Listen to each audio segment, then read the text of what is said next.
नमस्कार मित्रों, स्वागत है आपका मेरे इस YouTube चैनल मोहित यादव एजुकेशन में। अभी तक मैं आपको विभिन्न प्रकार की पढ़ाई के बारे में बता रहा था, जैसे कि फ्लूइड मैकेनिक्स के बारे में मैंने आपको विस्तार से पढ़ाया। इसके साथ विभिन्न सब्जेक्ट के क्वेश्चंस भी सॉल्व करा रहा था। लेकिन आज मैं जो वीडियो बनाने जा रहा हूँ, एक स्पेशल टॉपिक है जिसमें मैं आपको बताऊंगा कि यूपीआर की जॉब प्रोफाइल क्या है, जॉब लोकेशन क्या है, उसकी सैलरी क्या है और यहाँ पर प्रमोशन किस प्रकार से होता है। क्योंकि देखिए, कई लोगों ने मुझसे मेरे वीडियो के नीचे कमेंट करके पूछा है कि कितनी सैलरी मिलती है, जॉब प्रोफाइल क्या होती है, कहाँ आपको काम करना पड़ता है, क्या काम करना पड़ता है। तो ये सब मैं आपको विस्तार से बताऊंगा। मैंने इससे संबंधित कई YouTube चैनल देखे थे जिसमें जो जानकारियां दी जा रही हैं या तो भ्रामक हैं या तो एकदम गलत है, मतलब बता हुआ आपको कुछ और रहे हैं, होता कुछ और है। तो ये जो मैं वीडियो बताने जा रहा हूँ, ये आपको एग्जैक्ट जानकारी दूंगा, कितनी सैलरी मिलती है, आपको काम क्या करना पड़ता है, कि आपका प्रमोशन कब होगा और आगे आपका फ्यूचर उत्पादन निगम में आने के बाद आपको क्या क्या फैसिलिटीज़ मिलेंगी और आपका भविष्य कैसा होगा, ताकि अगर आप कोई जॉब कर रहे हैं ऑलरेडी तो उससे इस जॉब को कंपेयर करके अगर आप यहाँ आना चाह रहे हैं तो आपका विजन जो है वो क्लियर हो जाए। और जो बेरोजगार है तो उनको तो आना ही है, क्योंकि उनके लिए तो ये कंपलसरी है। ठीक, तो फिर भी मैं आपको बता दूं तो यहाँ पर आपको कितना कितना क्या मिलेगा, कितनी फैसिलिटी मिलेगी, क्या सैलरी मिलेगी। तो इस वीडियो को आप शुरू से लेकर आखिर तक ध्यान से देखते रहिए। तो शुरू करते हैं आपका टॉपिक। सबसे पहले मैं आपको बता देता हूँ यहाँ की जॉब प्रोफाइल के बारे में। तो जॉब प्रोफाइल क्या होती है, यहाँ पे देखिए, जो निगम का स्ट्रक्चर होता है यूपीआरवीएनएल, ये मैं जो आपको बताने जा रहा हूँ वो है यूपीआरवीयूएनएल के बारे में। ठीक, तो यूपीआरवीएनएल में देखिए, यूपीआरवीएनएल सबसे पहले मैं आपको बता दूं कि इसकी जॉब लोकेशन क्या होगी। आपको मतलब जब पोस्टिंग हो जाएगी तो आपको कहाँ कहाँ पोस्टिंग मिलती है। तो सबसे पहले देखिए, जो उत्पादन निगम का हेड क्वार्टर है, जो हेड क्वार्टर है वो है शक्ति भवन लखनऊ। जो शक्ति भवन लखनऊ है वो उत्पादन निगम का हेड क्वार्टर है। ठीक, इसके साथ ही ये यूपी पीसीएल, यूपी ट्रांसमिशन निगम, यूपी जल विद्युत निगम, इन सभी का क्या है, हेड क्वार्टर है। क्यों? क्योंकि सबसे पहले जो ये था उत्पादन निगम, ये सभी एक ही बोर्ड के अंतर्गत आता था, जिसे उत्तर प्रदेश इलेक्ट्रिसिटी बोर्ड कहा जाता था। यूपीएससीबी, Uttar Pradesh state electricity board, तो उसके अंतर्गत सभी आते थे। लेकिन बाद में इन सभी को क्या है, कई टुकड़ों में विभाजित कर दिया गया और उसके बाद जो उत्पादन निगम है उसको अलग कर दिया गया। तो इसका काम क्या होता है, इसका मुख्य काम जो है विद्युत का उत्पादन है। क्या है? विद्युत का उत्पादन। मतलब हमारा काम क्या है, जनरेशन करना है। ठीक, हम सिर्फ जनरेट करते हैं। क्या करते हैं? इलेक्ट्रिसिटी का जनरेशन हमारा मेन काम है। ठीक, उसका डिस्ट्रीब्यूशन, उसका ट्रांसमिशन, ये हमारा काम नहीं है। तो इसमें आपको क्या करना है, इसका जो हेडक्वार्टर है ये आपका शक्ति भवन लखनऊ है। इसके अलावा इसके प्लांट कहाँ कहाँ है वो मैं आपको बता देता हूँ। तो जो सबसे बड़ा प्लांट है वो है अनपरा, ANPAR, अनपरा। ये है आपका सोनभद्र जिले में पड़ता है। किस जिले में पड़ता है? सोनभद्र जिले में पड़ता है, जहाँ पर इस वक्त मेरी भी पोस्टिंग हो रखी है। ये सोनभद्र में पड़ता है। इसके अलावा जो दूसरा प्लांट है ये है ओबरा, ये भी सोनभद्र जिले में पड़ता है। ठीक, इसमें जो अनपरा प्लांट है उत्पादन निगम का सबसे बड़ा प्लांट है। इसकी जो कैपेसिटी है ये 2630 मेगावाट है। ठीक, इसमें 3 प्लांट हैं, एक A प्लांट है, दूसरा B प्लांट है और तीसरा D प्लांट है। C प्लांट जो था उसको बेच दिया गया, तो वो लैंको ने खरीद लिया है, इसीलिए C प्लांट इसमें नहीं है। तो जो A प्लांट है इसमें 210 मेगावाट की 3 मशीनें हैं। ठीक, तो ये आपका हो जाता है 630 मेगावाट जनरेशन। जो B प्लांट है इसमें 500 मेगावाट की 2 मशीनें हैं, तो ये आपका हो जाता है कि 1000 मेगावाट। और D प्लांट जो है ये भी मतलब 500 मेगावाट की 2 मशीनें हैं। इसको इसी तरह लिखना चाहिए, 2 गुणते 500, इसको भी लिखना चाहिए 3 गुणते 210 मेगावाट। ठीक, तो इसके भी कितना हो जाएगा, ये भी 1000 मेगावाट की है। ठीक, तो ये टोटल 2630 मेगावाट का जनरेशन जो अनपरा थर्मल पावर प्लांट द्वारा किया जाता है। ठीक, दूसरा प्लांट ओबरा सोनभद्र में है। ठीक, इसके अलावा जो तीसरा प्लांट आपको मिलेगा वो है पारीछा जो झांसी में है। ठीक, चौथा प्लांट जो आपको मिलेगा वो है हरदुआगंज। ये आपको अलीगढ़ में स्थित है। ठीक, इसके अलावा जो अभी पनकी पावर प्लांट था वो कुछ दिनों पहले उसको तोड़कर, वो पुराना हो गया था तो उसको तोड़कर कुछ यहाँ पर नया प्लांट बन रहा है। तो ये पनकी पावर प्लांट आपको मिलेगा, ये मिलेगा आपको कानपुर में, कानपुर में स्थित है। इसके अलावा जवाहरपुर और एटा में भी थर्मल पावर प्लांट इसका लग रहा है। तो देखिए ये जो है 1 2 3 4 5 6, ये जो 6 पावर प्लांट हैं, इन जगहों पर आपकी पोस्टिंग हो सकती है। इसके अलावा आपकी पोस्टिंग शक्ति भवन लखनऊ में भी हो सकती है। तो ये जो आपके हैं उत्पादन निगम में आने के बाद इन जगहों पर आपकी जॉब प्रोफाइल या जॉब लोकेशन हो सकती है। मोस्टली जो आपके घर के नज़दीक होता है वही पर आपको पोस्टिंग मिलने के चांसेस ज़्यादा होते हैं।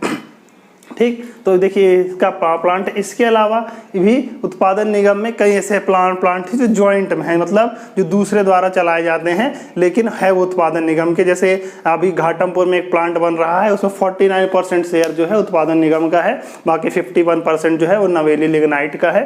तो इस प्रकार वहाँ पे भी है, लेकिन वहाँ पे अपने स्टाफ नहीं होते हैं। ठीक, तो यहाँ पर आपको जॉब लोकेशन मिलेगी, मतलब आप इन जगहों पर आपकी पोस्टिंग हो सकती है। अब हम अगला देख लेते हैं कि जॉब प्रोफाइल क्या होती है, आपको करना क्या होता है उत्पादन निगम में। ठीक, देखिए जो उत्पादन निगम का ऑर्गेनाइजेशन स्ट्रक्चर है UPRBUNL, इसमें जो ऑर्गेनाइजेशन का स्ट्रक्चर है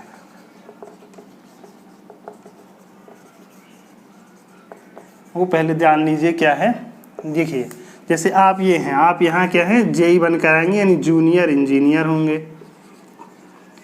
ठीक, तो आपके ऊपर जो आपका इमीडिएट बॉस होगा, यानी इमीडिएट नियंत्रक, जिसको नियंत्रक अधिकारी आपका जो होगा सबसे इमीडिएट ऊपर आपके होंगे AE, जिसे कहते हैं असिस्टेंट इंजीनियर।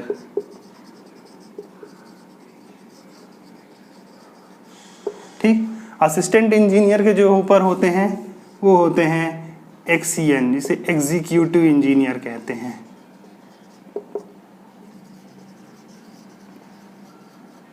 ठीक, और इनके ऊपर होते हैं YSE, जिन्हें हम कहते हैं सुपरिंटेंडिंग इंजीनियर।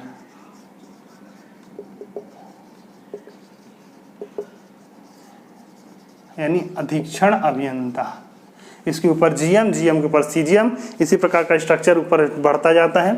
उसी प्रकार जूनियर इंजीनियर जो नीचे होते हैं वो होते हैं टेक्नीशियन होते हैं, और टेक्नीशियन के नीचे जो होते हैं वो होते हैं हेल्पर अथवा श्रमिक। ठीक, वहाँ देखिए क्या होता है यहाँ पे मोस्टली हिंदी में नाम चलते हैं, मैंने आपको इंग्लिश में बता रखा है। जूनियर इंजीनियर को अवर अभियंता, असिस्टेंट इंजीनियर को सहायक अभियंता, एग्जीक्यूटिव इंजीनियर को अधिशासी अभियंता, सुपरिंटेंडिंग इंजीनियर को अधीक्षण अभियंता। तो हिंदी में नाम यहाँ पर चलते हैं। आप जब विभाग में आएंगे तो अधिकतर कार्य जो होगा वो हिंदी में ही होता है, क्योंकि हिंदी क्या है यूपी की राजभाषा है, तो उसी के आधार पर किया जाता है। तो ये आपका मेन जो होता है ऑर्गेनाइजेशनल स्ट्रक्चर होता है। मतलब सीधे सीधे क्या है कि आपको जो एग्जीक्यूटिव इंजीनियर किसी भी डिवीजन का, जो भी आपका डिवीजन होगा, जिस डिवीजन में आप होंगे यानी जिस डिपार्टमेंट में आप होंगे उसका हेड होता है, डिवीजन का हेड होता है एग्जीक्यूटिव इंजीनियर। ठीक, तो आपको मुख्यतः जो आदेश प्राप्त होते हैं इन्हीं के थ्रू प्राप्त होते हैं, जो असिस्टेंट इंजीनियर्स होते हुए आप तक आते हैं। तो आपको क्या करना है, इन्हीं के आदेशों को ही एग्जीक्यूट कराना होता है। ठीक, और आपको एग्जीक्यूट उस काम को कराने में जो मदद करते हैं वो टेक्नीशियंस होते हैं और हेल्पर और श्रमिक होते हैं। तो इन सब के थ्रू आपसे काम लेना होता है। ठीक, अब देखिए अगर आप जूनियर इंजीनियर के काम को बांटे, तो अगर हम इसको वर्क को समझने की कोशिश करें तो हम लोग 2 भाग में भाग सकते हैं। एक होती है शिफ्ट जॉब होती है, दूसरी जो होती है जनरल जॉब होती है। यहाँ पे ठीक, जनरल जॉब होती है।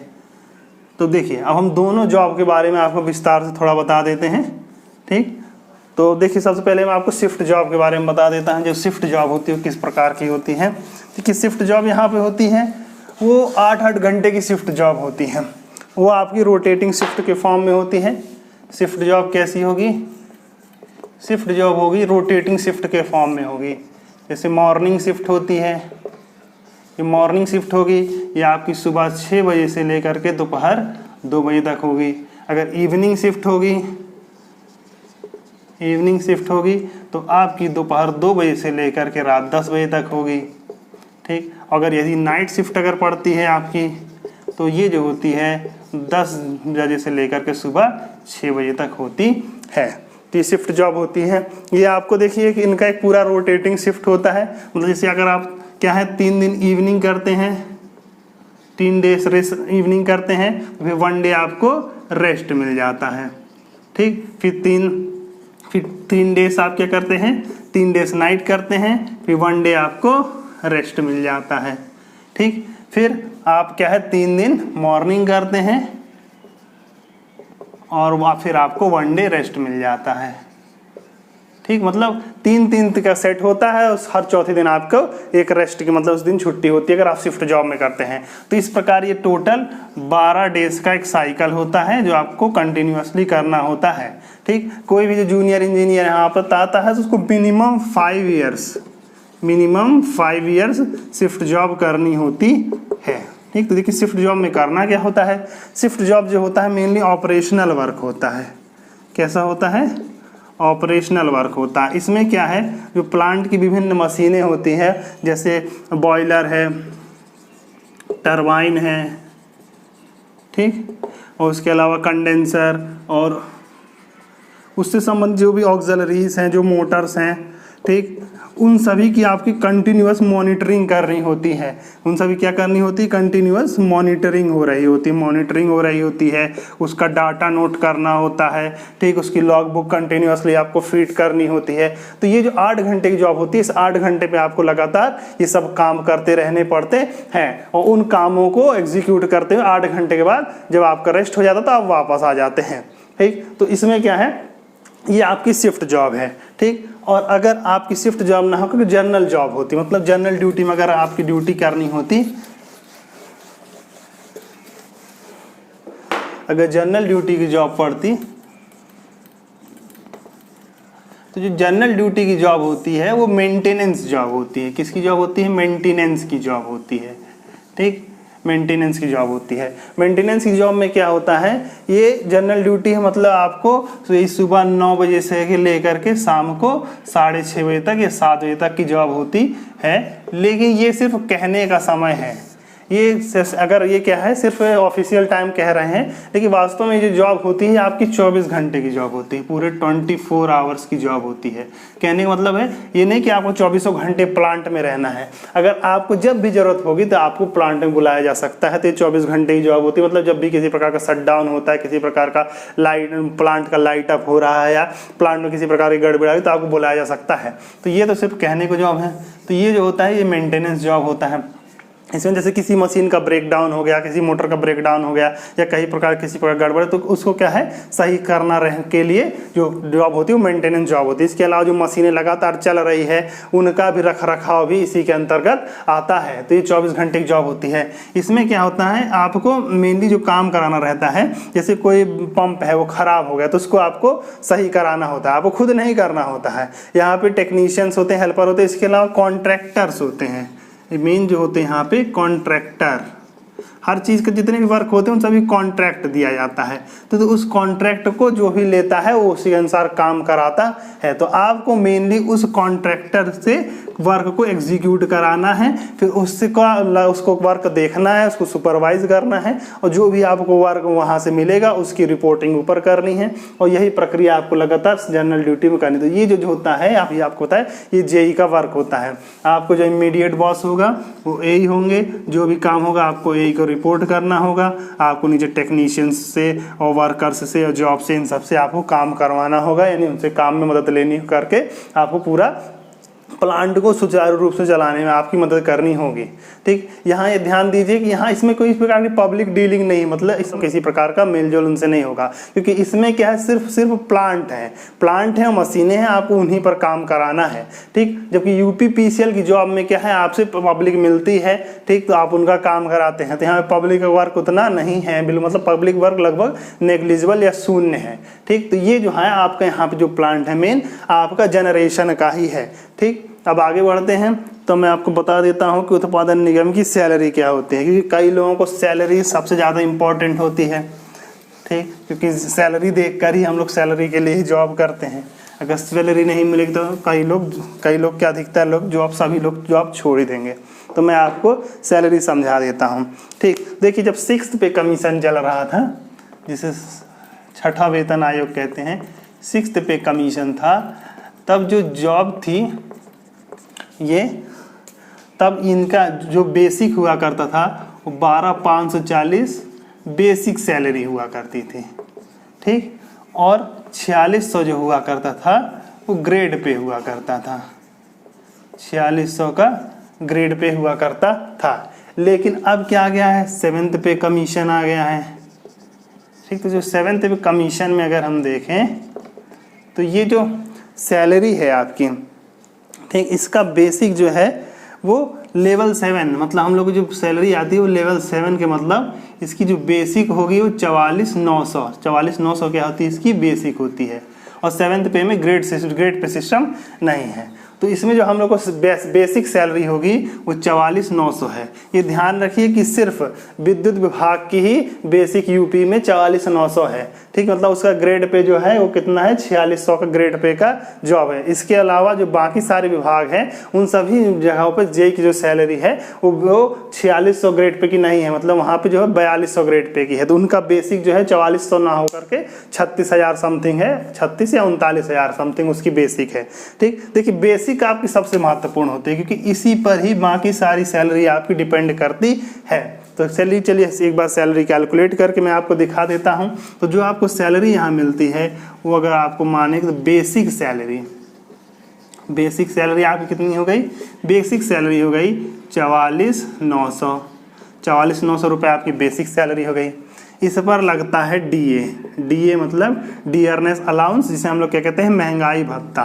क्या कहते हैं, महंगाई भत्ता, ठीक। ये जो महंगाई भत्ता की दर होती है ये सरकार द्वारा निर्धारित की जाती है। वर्तमान समय में 17% चल रही थी, ठीक, जो कोरोना काल में फ्रीज कर दिया गया था 1.5 साल के लिए, अब फिर से रिलीज कर दिया गया है। अब ये हो गई है 28% बेसिक हो गई, तो मतलब डीए की वैल्यू कितनी हो गई, 28% हो गई। अभी इसका आदेश नहीं आया है, शीघ्र इसका आदेश आ जाएगा तो सैलरी के साथ मिलने लगेगी। तो जो डीए होगी, ये जो 44,900 है ये आपका एकदम इनिशियल बता रहे हैं, जब जिस वक्त आप ज्वाइन करेंगे उस वक्त के बेसिक है, ठीक। ये जो बेसिक है ये हर 1 साल में इंक्रीमेंट के साथ बढ़ती जाती है, मतलब हर साल आपको एक इंक्रीमेंट लगेगा और उस पे लेवल में आप नेक्स्ट जो वैल्यू है उस पर शिफ्ट कर जाएंगे तो वो बढ़ती जाती है। तो हम आप जब तुरंत आए, जिस वक्त ज्वाइन करेंगे, मैं उस वक्त की आपकी सैलरी बता रहा हूँ। तो अगर हम लोग मान लें कि डीए 28% आप लोगों के आने पर हो जाएगा, हो जाने के चांसेस 100% है, 99.9 तो है ही है, तो 12,572 रुपये आपकी हो जाएगा, मतलब 44,900 का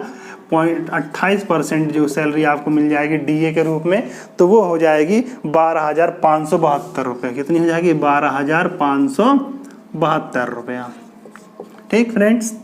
अब इसके अलावा और क्या मिलता है, इसके अलावा आपको मिलता है O&M अलाउंस मिलता है, मतलब ऑपरेशन एंड मेंटेनेंस अलाउंस मिलता है, ये आपको 100 रुपया मिलता है, ठीक। इसके अलावा आपको टेक्निकल अलाउंस मिलता है, टेक्निकल अलाउंस वो आपको मिलता है 300 रुपीज़, ठीक।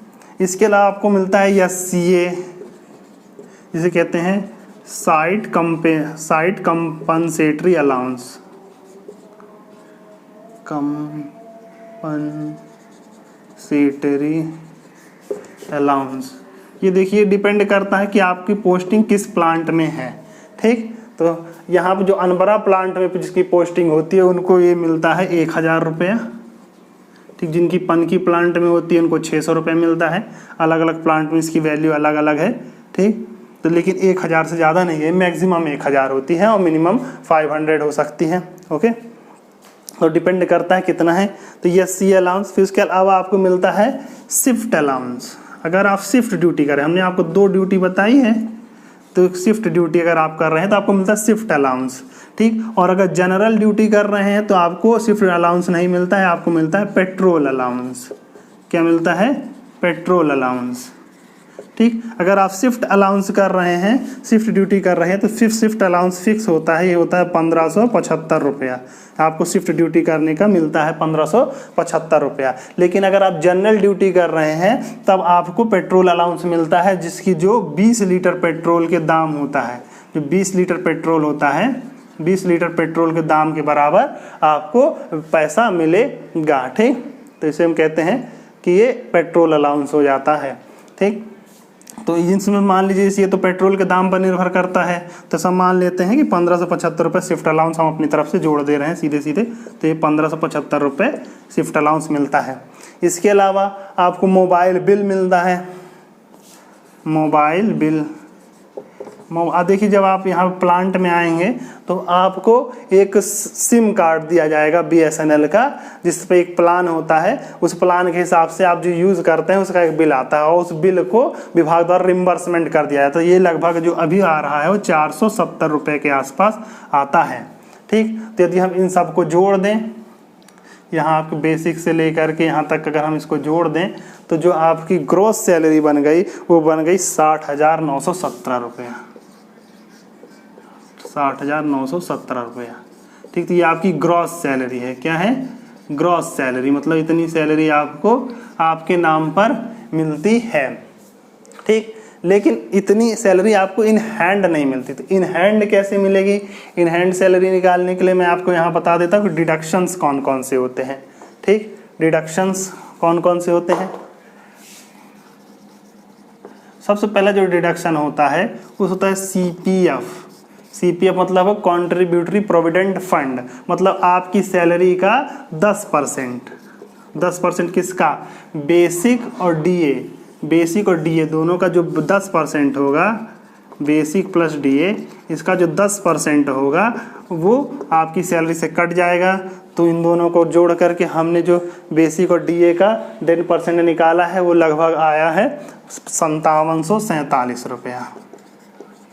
ठीक, 5747 रुपया आया है। ठीक, तो ये जो होता है बेसिक और DA का 10% कट जाता है। जितना आपका कटेगा सरकार द्वारा भी उतना ही आपकी सैलरी में ऐड कर, मतलब सैलरी में नहीं, आपके अकाउंट में ऐड कर दिया। मतलब CPF अकाउंट में अगर आपकी तरफ से बेसिक और सैलरी 10% कटने के बाद 5747 रुपया आपके CPF अकाउंट में जाता है, तो इतना ही सरकार द्वारा भी आपके अकाउंट में ऐड कर दिया जाता है। मतलब आपके अकाउंट में जब आप जितनी सैलरी, जितना पैसा डाल रहे हैं उसका दुगना हो जाता है। ठीक, ये सभी आपको रिटायरमेंट के समय मिलेगा, बीच में नहीं मिलेगा। बीच में भी निकालने के कुछ रूल्स हैं, कुछ विशेष नियम पे आप निकाल सकते हैं। ठीक, तो आपकी जो सैलरी जो अकाउंट में होगा वो 10,000 समथिंग हो जाएगा। ठीक, तो ये सब मान के चलिए, पहले मैं आपको बता देता हूँ यहाँ पे। तो इतना ये आपका CPF काट लिया जाता है।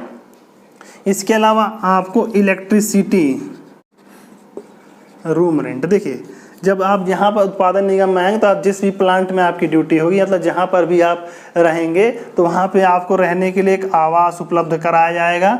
ठीक, तो उस आवास का रेंट और इलेक्ट्रिसिटी का रेंट दोनों मिला करके आपकी सैलरी से 864 रुपये काटे जाएंगे, 864 रुपये। ठीक, देखिए इसमें रूम रेंट भी है और इलेक्ट्रिसिटी दोनों मिला करके हैं। तो अब ध्यान दीजिए, अगर आपके रूम में किसी प्रकार की इलेक्ट्रिसिटी की प्रॉब्लम आती है, ठीक, जैसे बोर्ड खराब हो गया, स्विच खराब हो गया, या किसी प्रकार का खराबी आती है इलेक्ट्रिसिटी की, तो वो भी इसी चार्ज के अंतर्गत ही आपका सही किया जाता है। और साथ ही अगर रूम का आपको मेंटेनेंस कराना है, किसी प्रकार की छत खराब हो गई है, प्लास्टर खराब हो रहा है, या वॉश बेसिन वगैरह लगवाना है, तो वो सब भी लगेगा, तो आपको इसी रेंट के अंतर्गत आएगा। मतलब आपकी मंथ सैलरी से मंथली 864 रुपये कटेंगे। फिर आप चाहे जितनी बिजली खर्च कर रहे हो यहाँ पर, ठीक, या फिर जितना प्लांट में आपको मेंटेनेंस करवाएंगे तो उन सभी का चार्ज इसमें जुड़ जाएगा। तो आपको जो टोटल डिडक्शन हम मान सकते हैं, तो 5747 और 864 दोनों का डिडक्शन हम अगर निकाल दें, 611 रुपये आपका कट जाएगा।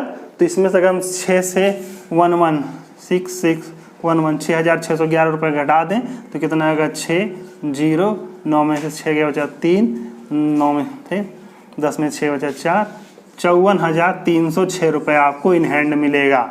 सीधे सीधे से समझिए कि जैसे आप उत्पादन निगम में आएंगे तो जो आपको इन हैंड सैलरी मिलेगी वो 54,306 मिलनी ही मिलनी है।